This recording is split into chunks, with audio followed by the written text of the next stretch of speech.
Hey Alice, nice to see you. Come on You in. too. You can have a seat here. Okay, perfect.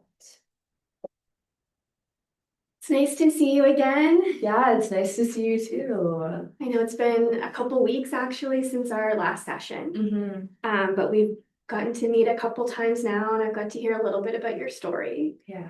So I was thinking we would start with kind of recapping some of the things that we've talked about. And then we're gonna kind of dig into things a little bit more and kind of talk about some language and some of those important things as well. Okay, that sounds good to me. So the last few sessions, you've kind of told me your story and a little bit about what's been going on over the last year since you started your new job, Mm-hmm. and talked a lot about this anxiety that you've been experiencing. And I know that you got the diagnosis from your doctor and you started some medication, which is sort of helping, but also not fully helping. Yeah. And you've talked a lot about some of the challenges that you're experiencing in the workplace, both in terms of the anxiety that you have been experiencing, and also in terms of kind of the culture in the office, with it being mostly males, Mm-hmm. you being one of the only females in the office, Yeah. and also younger, right, a little bit younger than some of the other people there, Yeah. and how that is causing some anxiety for yourself as well. Mm-hmm. And you told me about how the anxiety is really sort of getting in the way of things, and you're feeling like you want to progress in your career, and that's causing some anxiety for you as well. I just want to check in with you about my description. I think language is very important. So I just want to make sure that the words that I was using, I was doing my best to use words that you've used in the past. Mm-hmm. But I want to check in with you and see if I described it okay, if there's anything that you want to correct or change about how I described that.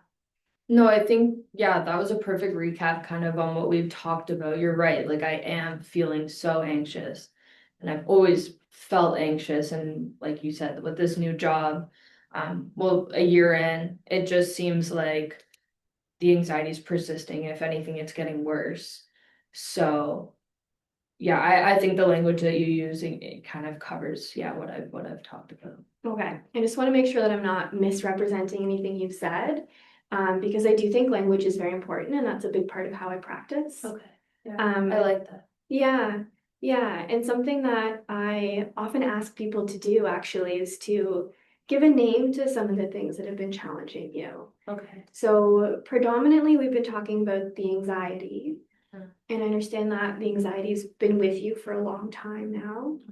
I'm wondering if it could be helpful for us to put a name to that anxiety. Do you have Okay. any ideas about what that might be?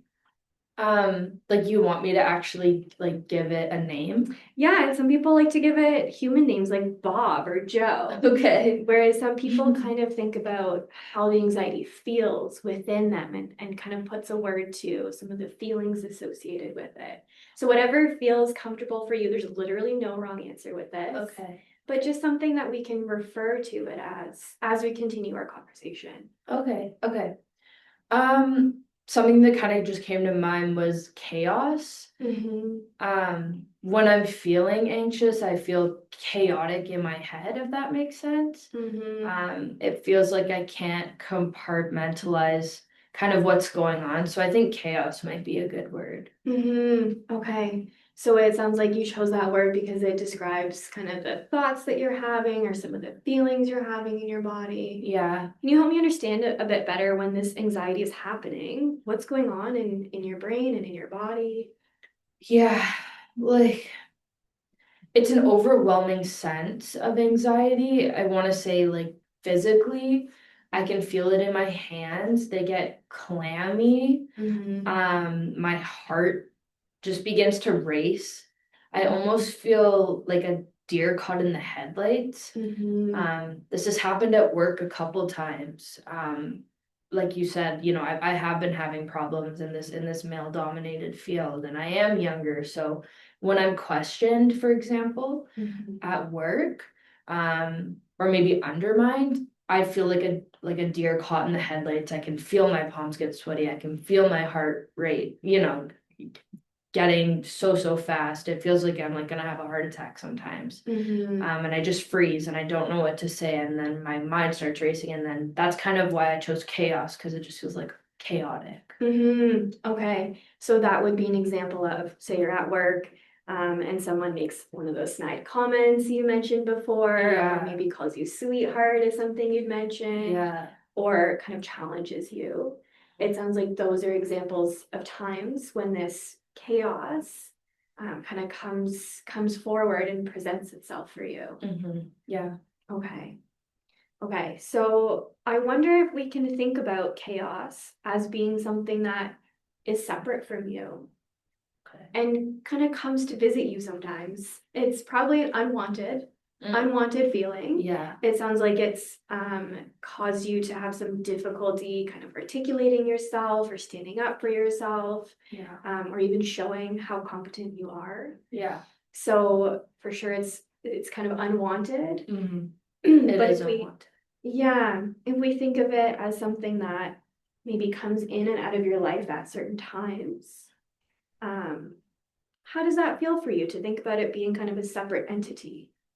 I like that idea because I think I've been struggling a lot with identity lately. I've been struggling with the anxiety and living with that. And I almost like to think of this anxiety or this chaos as just being a part of me. It's what I live with every day, and it's not. I've been told by doctors that this is, something that I just need to kind of live with and take medication for, like you mentioned. Um, so I like that idea of it not being necessarily like inside of me, or you mentioned that maybe it would be coming and going. I do like that idea. And I've noticed over the last couple sessions, I just pay attention to language, as I was saying, and I've noticed that you'll often say things like, I'm anxious, or I'm an anxious person. And I know that doctors kind of reinforce that sometimes in giving a diagnosis like generalized anxiety disorder or GAD. And sometimes there's a bit too much fault placed on the person. Yeah. Whereas it can be helpful, as we're saying, to externalize that. So chaos is something that comes to you from time to time, and it wreaks some havoc on your life for sure. We want to find a way to work through that, but it is not the entirety of who you are.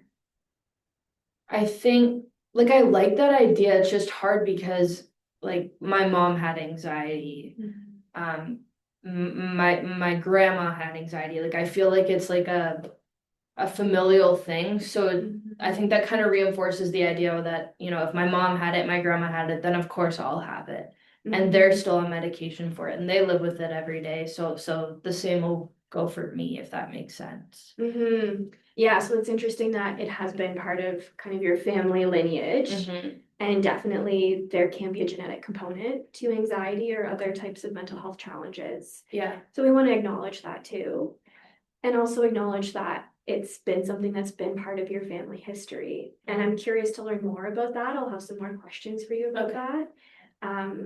But yeah, I think it can be easy to internalize these things, especially if we're told by our family or our communities or society or social media that we're the problem. Yeah. And I think maybe let's just give it a try. Let's try using this word chaos to describe it. And you might notice me using some language that kind of externalizes it. Okay. So why don't we give it a try and then you just let me know how it's feeling kind of as we go. Okay. I'm open to that. That's all I ask. Okay. Just being open. Okay. Okay, so why don't you tell me, because you were talking a bit about family history. Yeah. Why don't you tell me a bit about how anxiety has been a part of your family's history? Yeah. Okay, well, I'll kind of give you like an overview of my family. So my mom, my dad, and then I have an older sister. I wouldn't say I'm necessarily very alike my family. My family has Christian roots. We go to church. Well, they go to church on Sunday. I used to go to church on Sunday, but I don't necessarily anymore. Sunday I kind of like to take as like my self-care day. It's kind of one of my only days off work. I do sometimes still go to church with them, but maybe just on holidays now, which they have their own opinions about. But yeah, they're a lot more, they practice their faith a lot more than I do. Mm-hmm. And yeah, so like I said, my mom has a history of anxiety, and so does my grandma. And I think that stems back to, there was really bad sleeping habits in our family. There was anxiety around sleeping, Mm-hmm. medication. They're not huge fans of medication, but I think my mom knows it stabilizes her anxiety. Mm-hmm. So yeah, so I think, sleep has a huge tie, to a lot of my anxiety. I worry about. I worry about picking up habits like my mom and my grandma do with sleep. They really struggle with that. Mm-hmm. Um, and then a lot of my anxiety comes from also from my family about how they may judge me for who I am, which I haven't got into with them. Okay. Why would they judge you for who you are? Like I mentioned, they're very Christian and I'm not.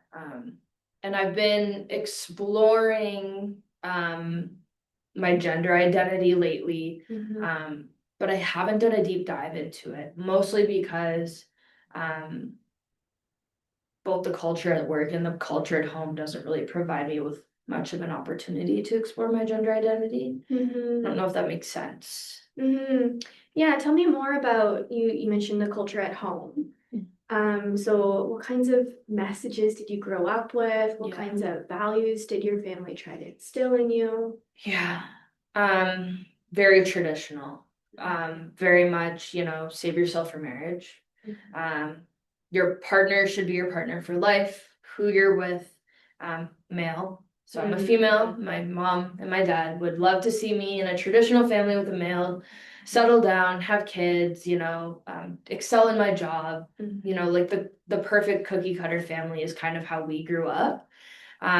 So exploring this idea of gender identity, I think would shock them. Right. And I see my mom is anxious and I don't want to inflict any more anxiety upon her. I wouldn't, I wouldn't even probably dare talk to her about exploring my gender identity, Okay. or exploring anything to do in that realm, just because of the worry of how they may react to me and how it may impact them. Okay. So this is not a conversation you've had with your family No, about no. exploring. No, I'd be worried about how they'd react. Okay. Yeah. If you think about the idea of telling them, what are you feeling? And anxious, Yeah. 100%. Yeah, like anxiety. I think disappointment, like I'd be a disappointment to them, a disappointment, not necessarily to myself, but I want to make them happy and I want to make them proud. I went to school and, I got my finance degree and I got hired at this great, finance firm. And, I'm starting to try to build my way up, although there's been some barriers. So I just feel like that would be a disappointment to them. I've done all these great things and then, they've expected me to start this great family and now I'm kind of questioning what that future may look like. I'm worried about so definitely feeling a lot of anxiety and worry about disappointment. So this is another example of a time when the chaos comes to visit you, would you say? Yeah, definitely. Like when I think, I've considered telling them when would be a good time, when could it ever be a good time? And yeah, like definitely just racing thoughts about all the different situations that could play out. Would they be accepting? Maybe. Is the chance that they wouldn't be accepting a lot bigger? Yeah. So I think that the thought of them not being accepting to it kind of takes control of the situation. Right. If that makes sense. And that's kind of where the chaos would come in. Right. Right. And it makes a lot of sense that you care about what your family think of you. I know you said that in some ways you're very close with your family. Your family is really important to you. Yeah, they are. So I can understand why these feelings of anxiety or chaos would be coming to visit you when you're thinking about potentially telling them something that could be, it could create some conflict. And it sounds like the environment that you grew up in, it sounds like you did receive a lot of messages from your family. Yeah. Whether it was explicit, sometimes it's very explicitly telling you what their expectations are. Yeah. Sometimes it's the way that it's modeled. or sometimes it's kind of like reading between the lines, kind of more like less concrete, just kind of more subtle in the way that they maybe use their facial expressions or how they ask questions or. I would say, yeah, more subtle for sure. I think, when I really was considering the idea of taking more of an artistic path in school. I would really love creative writing. Okay.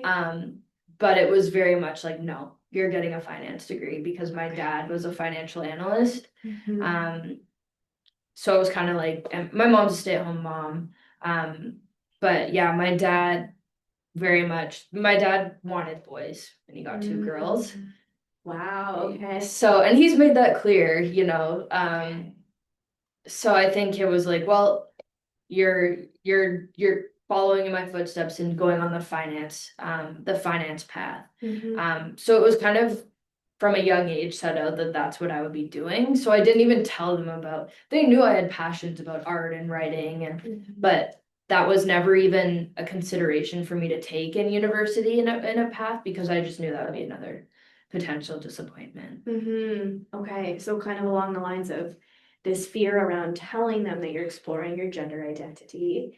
Maybe in the past there was also this fear around wanting to pursue something more creative. Yeah. And that's really interesting to hear that you enjoy creative writing and that there's a big part of you that is creative because that's very different from the work environment that you ended up in. Yeah. Yeah, I don't know if I'm 100% passionate about where I am. I'm happy where I am. But is it my passion? I'm not sure. And it sounds like from what you said that you're doing really well at work. Yeah. You're meeting all of your targets, that Yeah. the clients have been very happy with the work that you've done. Yeah.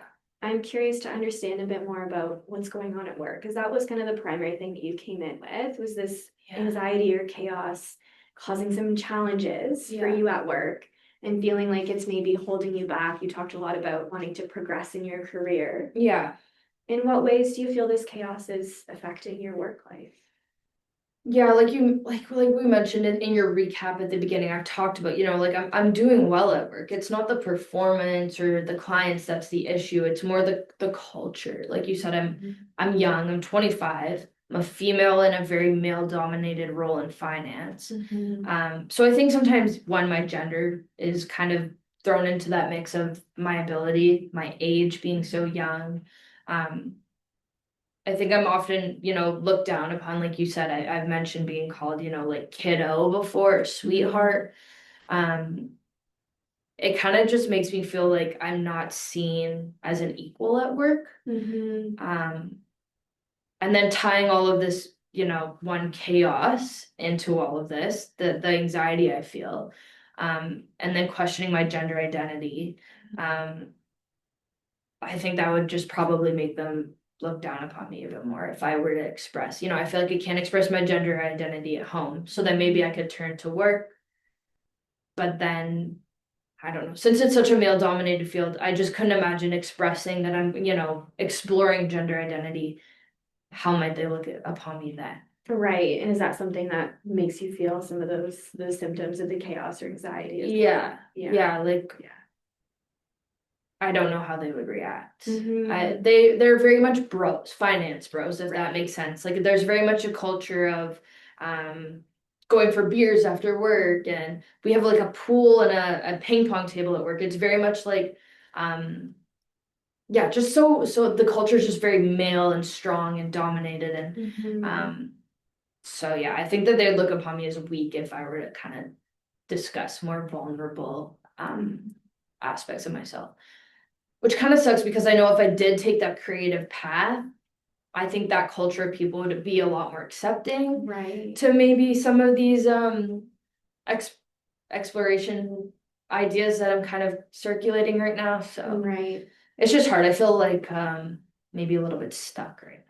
Yeah, and I'm hearing that you're having some of the challenges that are following you at home with your family life are also presenting themselves at work.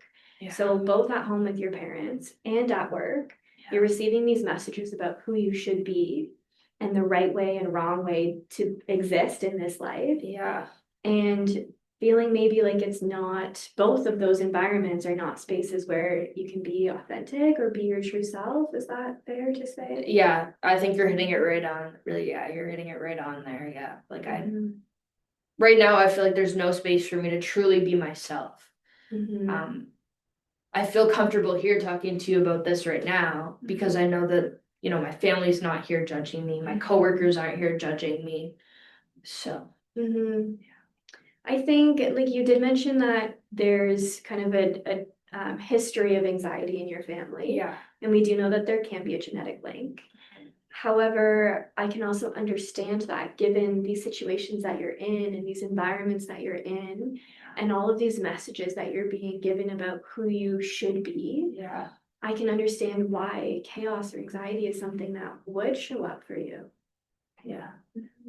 I think the anxiety, yeah, since I started this job has gotten worse.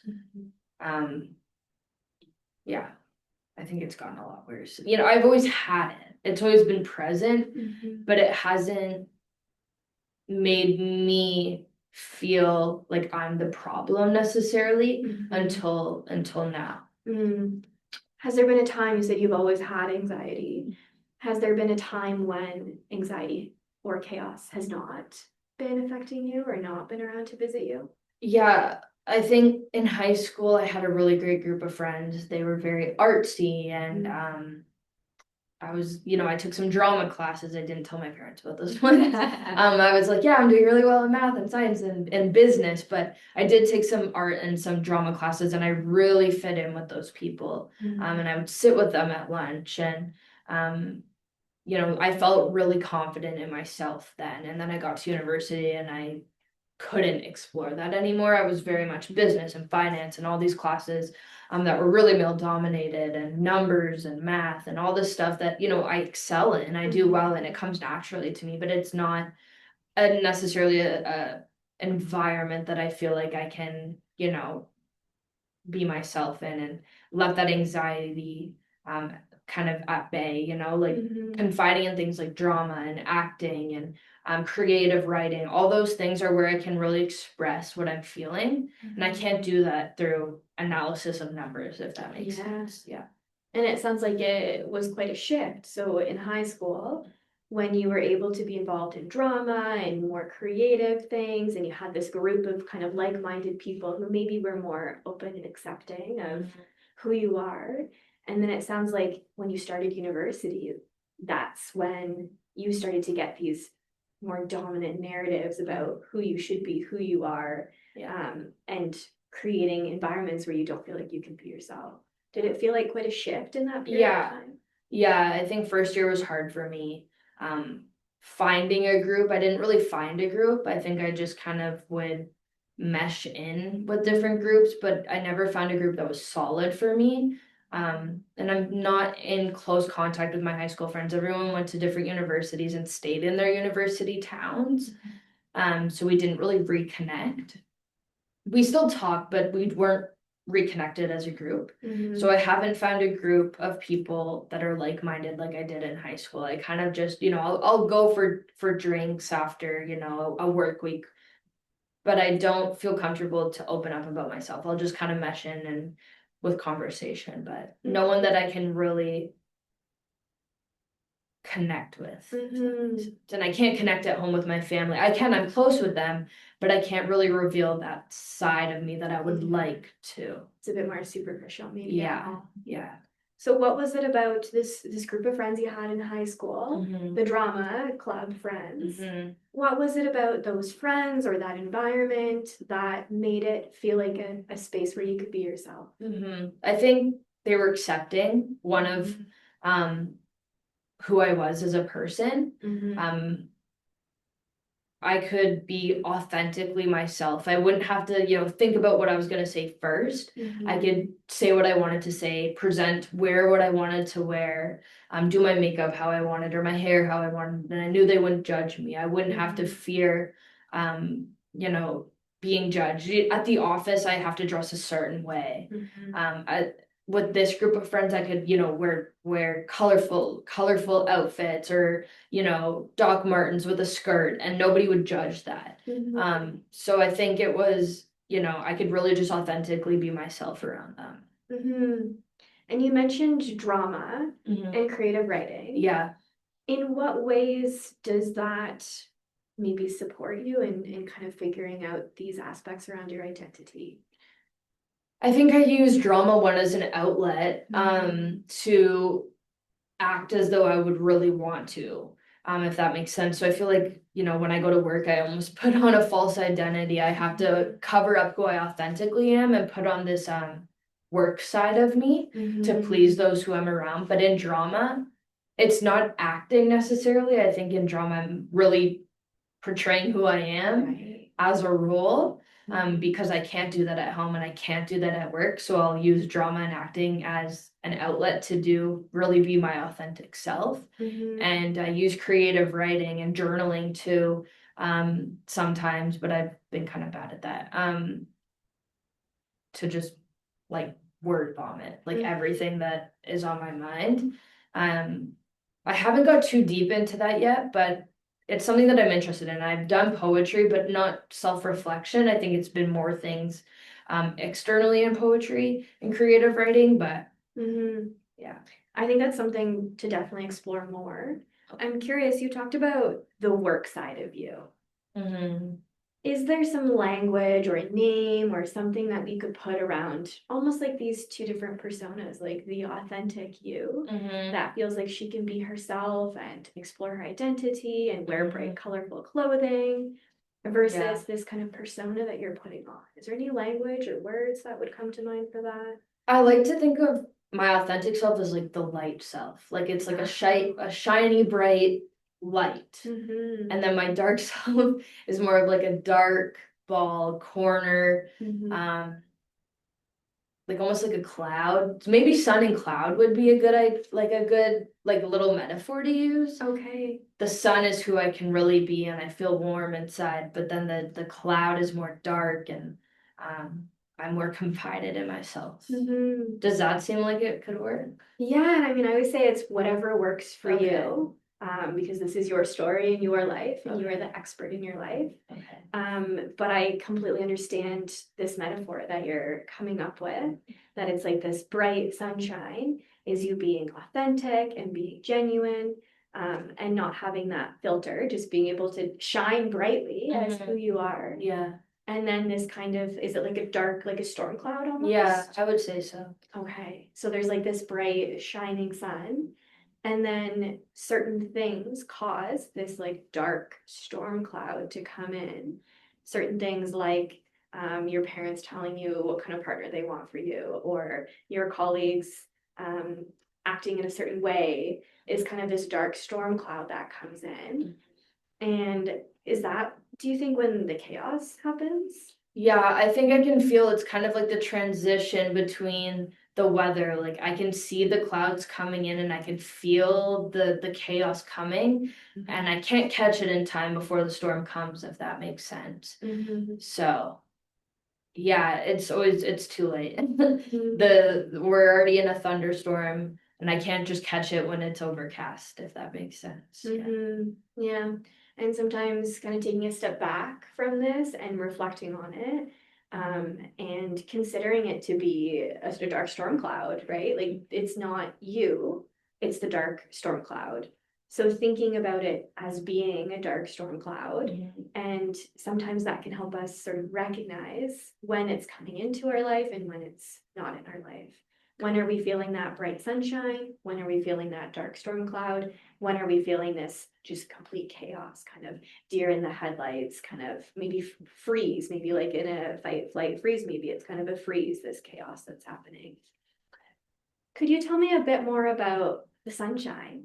Yeah. And times when you feel that you can be a ray of sunshine? Yeah. So yeah, like I mentioned, like acting 100%. I've started to enroll in some acting lessons. Because before it was always just kind of like drama classes or little things, but I've never really like pursued it. So I did enroll in some acting classes. Those are coming up. I'm just kind of learning more of how to do it. And I go to pottery. I've met some people at pottery that I think I could kind of jive with, but I'm just like really protected right now, so I want to try to get more out there and talk to them. But I'm worried about being judged from past experiences. So yeah, pottery, acting lessons, being around my family does make me happy as well. It's just when they're judgmental, or when they give subtle looks, when I mention something that I might be interested in, like I'll say, like, I signed up for acting classes. I'll get a look at the table, and then I'm like, okay, maybe I won't talk about that anymore. Yeah, and we sometimes think about people being all good or all bad. So your parents being all good or all bad, but people are so much more complex than that, right? Yeah. Like same as you, how you have your sunshine self, and then you have your dark storm cloud, and then you have the chaos, and there's so much more I'm sure that we haven't even talked about. And thinking about how your parents also have some of these challenges. Yeah. And so they might be able to provide some really great things for you, and you really enjoy spending time with them. But then there's also some challenges that come to visit them that can play out in your relationship as well. Okay. So I don't want us to think of your family as being all negative, right? Yeah. It's so much more complex than that. Yeah. And there's so many more sides to everything. Yeah. And kind of all these different stories or narratives that run through our lives. Yeah, I like that thought. Yeah. Yeah, I don't want to see them as just negative. Like I said, like we do have a good relationship, and I don't want that to be diminished or anything. Like I don't want to jeopardize that good relationship. I think I'm definitely just worried about potentially opening up more about who I really am to them, in fear of how they may react. And that might take some time. Yeah. It might take some time. And maybe it's a matter of finding spaces where you do feel safe and feel like you can be that ray of sunshine, and kind of building up a bit of confidence and self-worth, and finding ways to keep the chaos at bay. Maybe that's a first step before we think about potentially talking to your parents. I mean, it's up to you. I follow your lead on that. Okay. But just as a suggestion. Okay. Yeah. Tell me more about the creative writing. Okay. And I'm wondering, are you doing any creative writing right now? So I started creative writing in high school, kind of with that group of friends. We'd do it, at lunch, or it was really informal. And then during university, when I was in my dorm room and I was kind of, like I said, I didn't find a good group of people in university, I would use creative writing to kind of talk about what I was feeling. So I'd kind of talk about, a lot of it was negative, I'd say, in university, reflecting on a lot of the negativity that was going on. How, this wasn't my passion, but it was something that I excelled at, and that it would make me good money, and it would make my parents proud. I haven't explored creative writing necessarily about the positives of my life. I'm not writing as much as I would like to. I think I'm really busy with work because I'm doing well and I have numbers to hit. I've been really focused on that. So yeah, I haven't done it as much.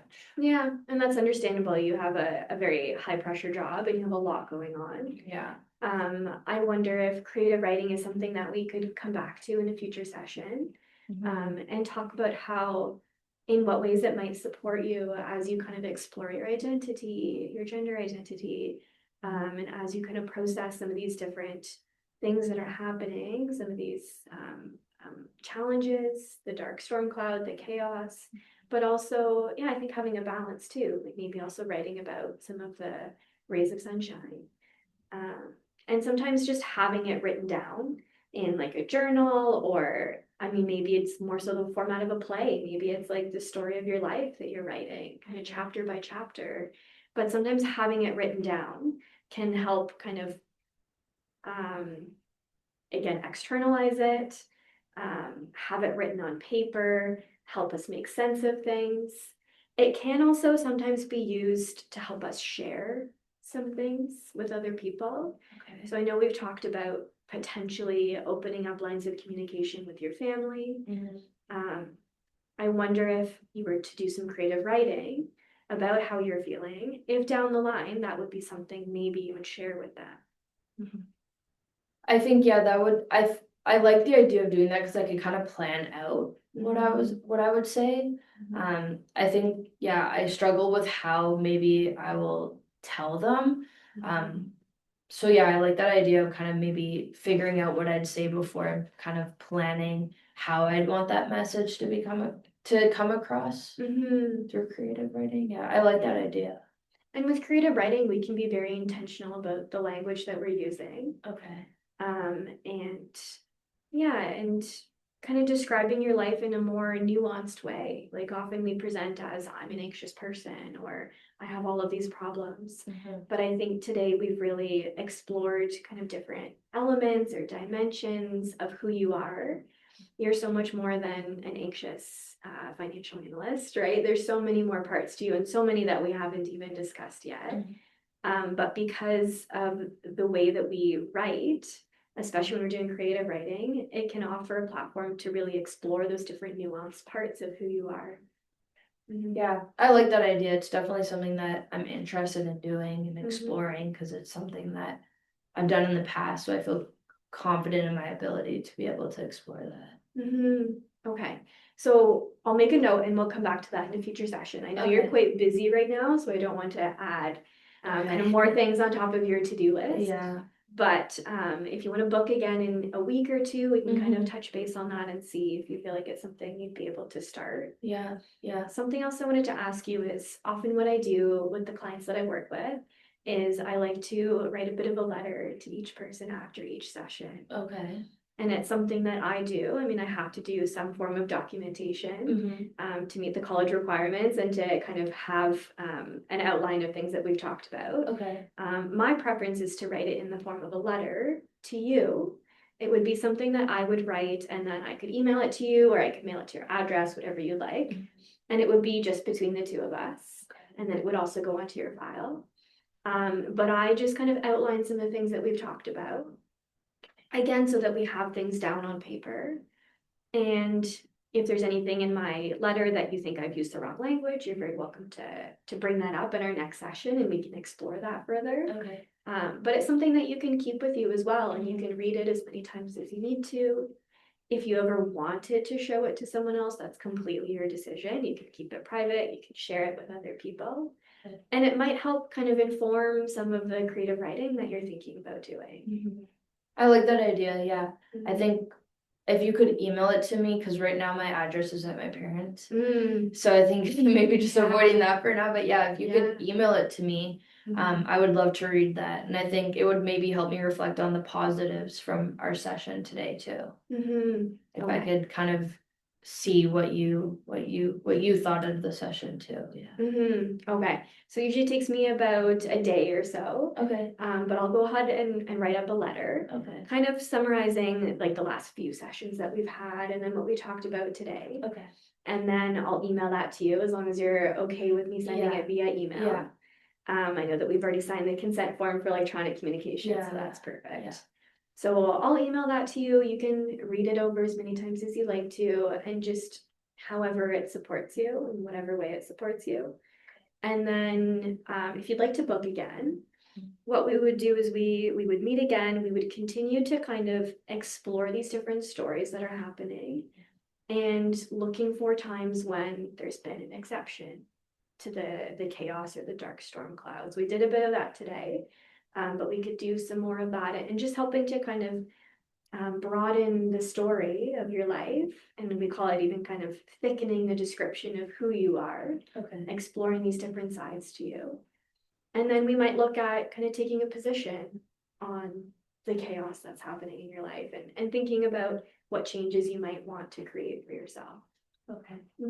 So it's up to you if you want to book on your way out today or Yeah, if I you want can to take some time and think about it. No, I'll book on my way out. I've been finding this helpful and I really like, kind of where you laid out for this to go. So yeah. What part of today's session did you find helpful?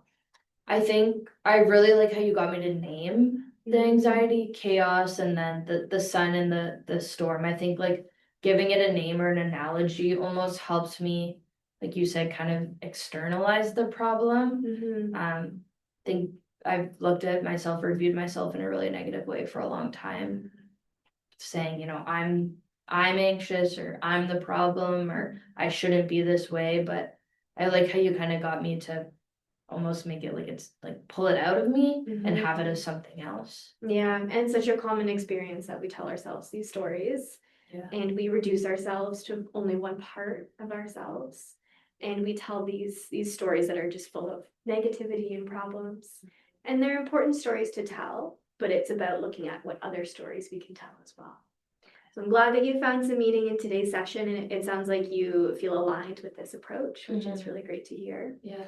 And I'll hope to see you again in a couple weeks, maybe. Yeah, of course. Okay. Okay, I'll walk you out. Thank you.